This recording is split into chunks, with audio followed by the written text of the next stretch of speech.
एक गरीब लड़का रोज एक घायल कुत्ते को खाना खिलाता था। वक्त बीता, लड़का बड़ा हुआ, मेहनत करता रहा और एक दिन बड़ा व्यापारी बन गया। एक रात चोरों ने उसके घर पर हमला किया।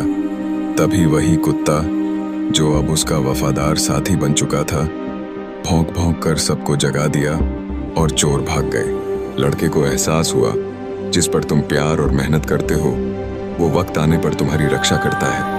कुत्ते की वफादारी और मेहनत की ताकत कभी बेकार नहीं जाती। भरोसा रखो, वक्त सब लौटाता है।